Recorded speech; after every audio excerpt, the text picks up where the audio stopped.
الحمد لله نحمده ونصلي على رسوله الكريم أما بعد فقد قال الله تبارك وتعالى في القرآن المجيد والفرقان الحميد فأعوذ بالله من الشيطان الرجيم بسم الله الرحمن الرحيم أم كنتم شهداء إذ حضر يعقوب الموت إذ قال لبنيه ما تعبدون من بعدي قالوا نعبد إلهك وإله آبائك إبراهيم وإسماعيل وإسحاق إلها واحدا ونحن له مسلمون صدق الله العظيم. وقال النبي صلى الله عليه وسلم خيركم من تعلم القرآن وعلمه او كما قال علیہ الصلاۃ والسلام. انشاءاللہ سنت کا موقع دیا جائے گا، تھوڑی دیر بیٹھ جائے، لاسٹ میں سنتوں کا موقع دیا جائے گا. آ جائے سامنے آ جائے. میرے محترم بزرگوں، قابل احترام دوستوں، میں آج جو موضوع کو لے کر آپ حضرات کے سامنے آیا ہوں، واقعتاً جب میں اس موضوع کو مطالعہ کیا اور ان کی گہرائیوں میں گیا تو میرے دل کو جھنجھوڑ کر رکھ دیا. اور واقعتاً اس موضوع کے برخلاف ہم اپنی زندگی کو گزار رہے ہیں. وہ موضوع کون سی ہے میرے دوستوں؟ مکاتب کی انعقاد اور ماں باپ کی تربیت اولاد کے اوپر. اسی لیے میں نے قرآن کریم کی ایک آیت کریمہ تلاوت کی ہے. اس آیت کریمہ کے اندر اللہ نے امت محمدیہ کو یہ بتلا دیا کہ اولاد کی تربیت کس طریقے سے ہونی چاہیے. اس آیت کریمہ میں اللہ نے ایک نبی کا ذکر کیا اور نبی ہونے کے باوجود بحیثیت باپ ہونے کا ذکر کیا. اسی آیت کریمہ میں اسی نبی کی اولاد کا اللہ تبارک و تعالی نے ذکر کیا. یہ کیوں ذکر کیا ہے؟ اس سے اللہ تبارک و تعالی کیا چاہ رہے ہیں؟ اللہ تبارک و تعالی ہم کو کیا بتلانا چاہ رہے ہیں کہ آپ پچھلے جو انبیاء علیہ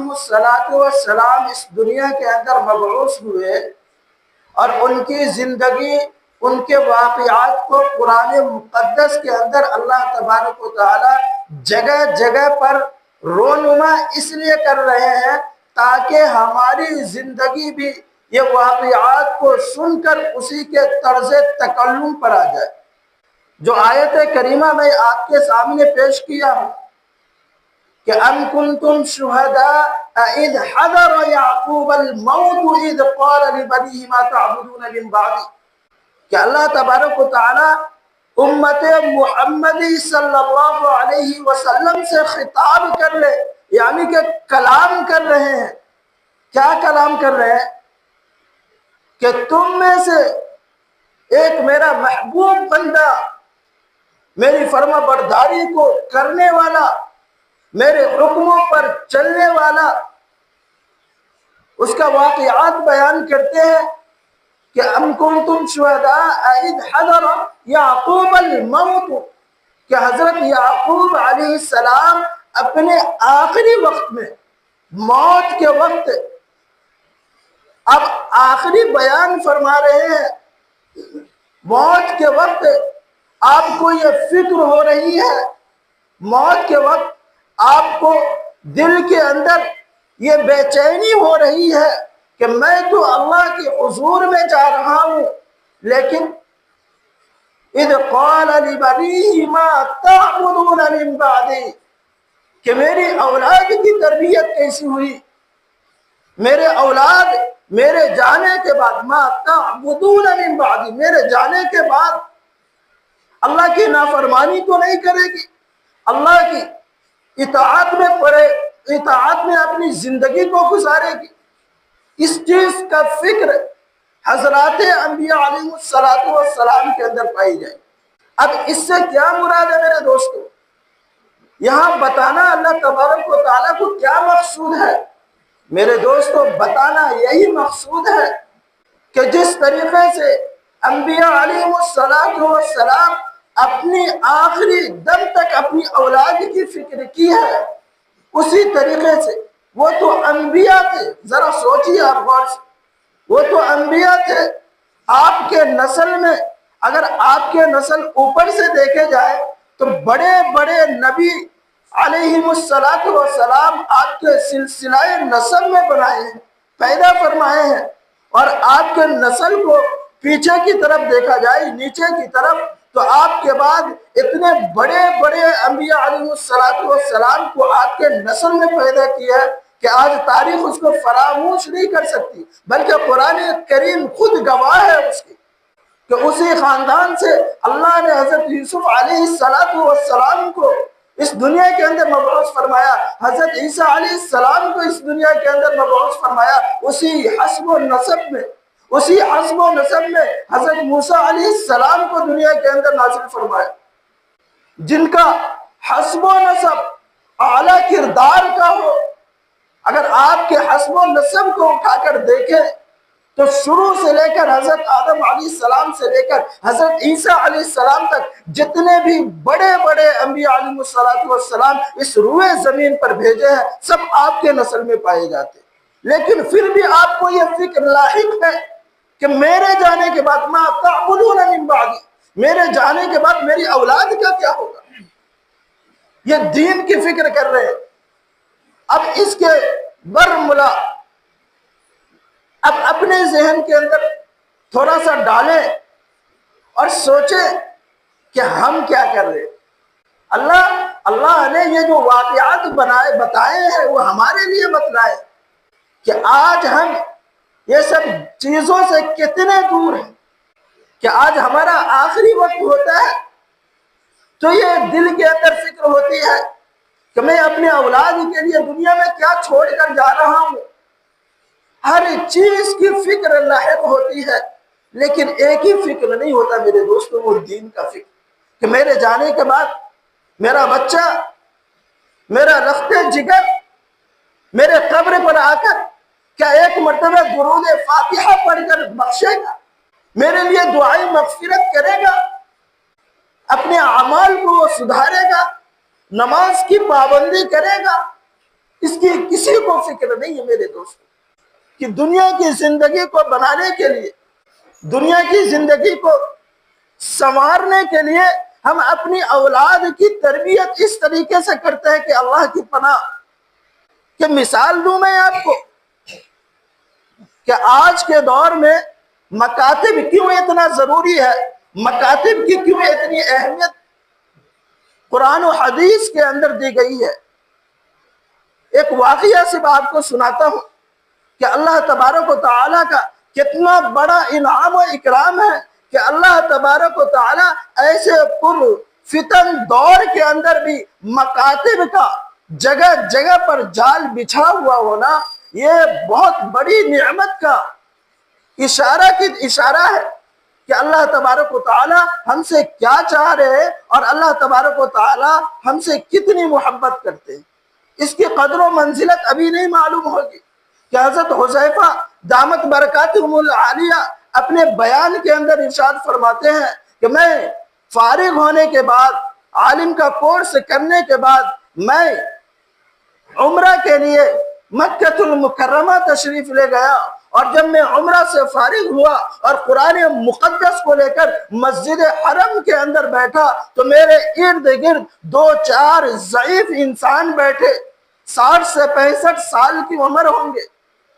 اور جب میں قرآن کی تلاوت کر رہا تھا اس وقت وہ میری قرآن کی تلاوت کو سن رہے تھے۔ جب میں قرآن کی تلاوت کو پورا کیا تو وہ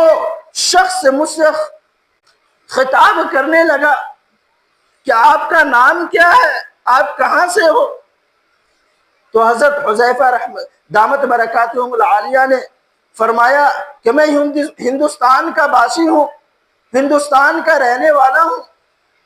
تو فرمایا کہ ہندوستان کے لوگ اس طریقے سے قرآن پڑھتے ہیں؟ تو کہا ہاں ہمارے یہاں تو یہ رواج ہے، اسی طرز تکلم پر سارے ہندوستان کے لوگ قرآن کی تلاوت کرتے۔ تو پھر فرمایا کہ آپ کیوں اتنا تعجب کر رہے ہیں؟ اس نے کہا کہ مجھے قرآن پڑھنے نہیں آتا۔ 60 سال 65 سالہ بزرگ اور عرب کا رہنے والا، سیریا کا رہنے والا، وہ کہہ رہا ہے کہ مجھے قرآن پڑھنے نہیں آتا، جس کی زبان عربی، جس کی طرز و تکلم عربی، اور جس زبان میں اللہ تبارک و تعالیٰ نے اپنے کلام کو نازل فرمایا وہ عربی، پھر بھی قرآن مقدس پڑھنے نہیں آتا۔ تو حضرت حذیفہ دامت برکاتہ العالیہ تعجب کرنے لگے کہ آپ کی زبان تو عربی ہے، آپ تو بآسانی سے قرآن مقدس کی تلاوت کر لیں گے۔ تو اس نے کہا کہ آج تک مجھے کوئی سکھایا ہی نہیں، کوئی پڑھایا ہی نہیں۔ پھر حضرت حذیفہ دامت برکاتہ العالیہ نے فرمایا کہ آپ کے عرب کے اندر تو بڑے بڑے علماء موجود ہیں، اور مشہور اس وقت کے علماء کرام کا نام لیے، تو فرمایا کہ ہمارے ادھر یہ ہے کہ جو مدرسے کے اندر چلا گیا، جس کے اندر طلب ہوئی، جس کے اندر فکر ہوئی، اس نے تو اپنے مقام کو حاصل کر لیا، لیکن پورے گاؤں کا گاؤں ایسے ہے کہ ہمارے گاؤں کے اندر مکاتب کا رواج نہیں ہے، مکاتب کا بندوبست نہیں ہے کہ کوئی عالم بیٹھے مسجد کے اندر اور قرآن مقدس کو سکھلائے، کہ پورا گاؤں کے اندر الا ماشاء اللہ 1 سے 2 لوگ ہوں گے جن کو قرآن مقدس کی تلاوت صحیح طرز تکلم سے آتا ہو۔ یہ عرب کا حال ہے میرے دوستو، کہ جس زبان میں قرآن مقدس کو اللہ تبارک و تعالیٰ نے نازل کیا ہو، پھر وہی قرآن کی تلاوت سے محروم ہو جائے۔ کتنی بڑی افسوس کی بات ہے کہ اللہ نے ہندوستان کے اندر کئی زبانیں پیدا کی ہے، لیکن عرب کی زبان، جس زبان میں قرآن مقدس کو اللہ تبارک و تعالیٰ نے نازل فرمایا، آج کے بچے کو معلوم ہے کہ عربی زبان کیا ہوتی ہے اور قرآن مقدس کی تلاوت کیسے کی جاتی ہے۔ یہ کس کی دین ہے میرے دوستو؟ یہی مسجد میں پڑھنے والے بچوں کی دین ہے، یہی مسجد کو چلانے والوں کی دین ہے کہ مسجد کے اندر مکاتب کو قائم کیا ہے، کہ آج ہمارے بچوں کے اندر تعلیم کا سلسلہ جاری ہے، آج ہمارے بچوں کے اندر دین کی طرفداری اور دین کی محبت جاگی ہے۔ لیکن ہم کو اس کی اہمیت نہیں معلوم، ہم کو اس کے اوپر کوئی اعتماد نہیں ہے میرے دوستو۔ حضرت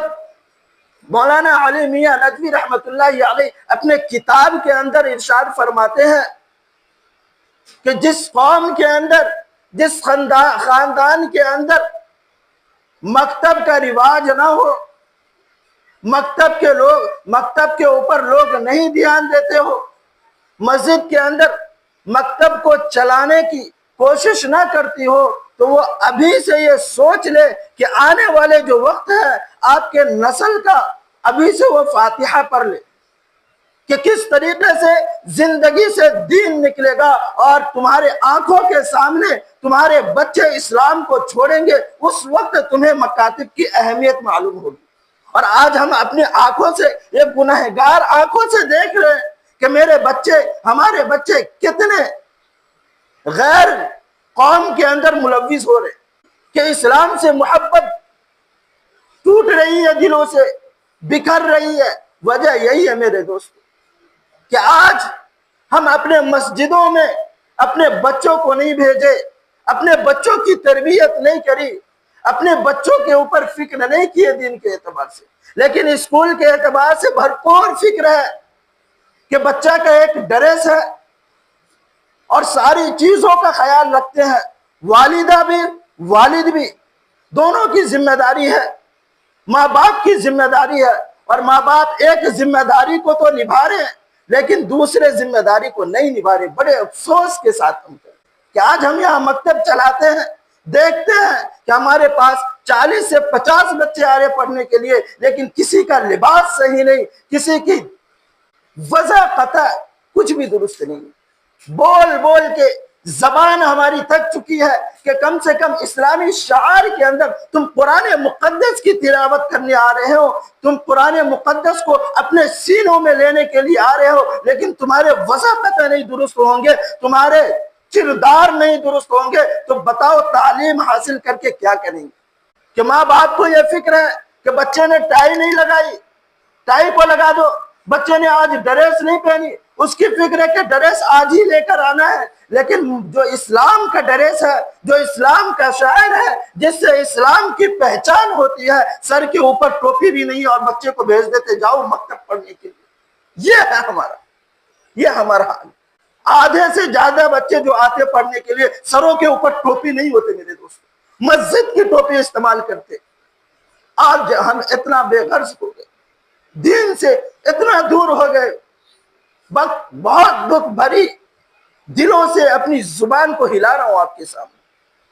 کہ ہمارے نزدیک دین کی کوئی قدر و قیمت نہیں میرے دوست۔ کہاں وہ تھے، کہاں ہم ہیں؟ تو بتاؤ کہ دین کی اور بچوں کی فکر نہیں کریں گے تو کل قیامت کے دن یہی بچے ہمارے دامن کو پکڑیں گے، تم جنت میں جا رہے ہوں گے اور اللہ کے سامنے وہ بچہ گر گرائے گا اور کہے گا کہ اے اللہ، اس نے میری تو پرورش کی،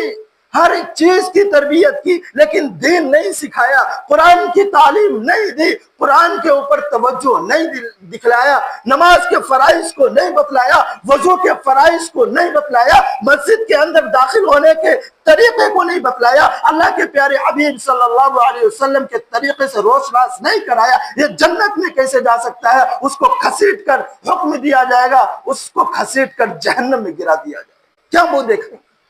کہ آج ہم اپنے بچوں کی فکر کر لیں میرے دوستو، مکاتب کو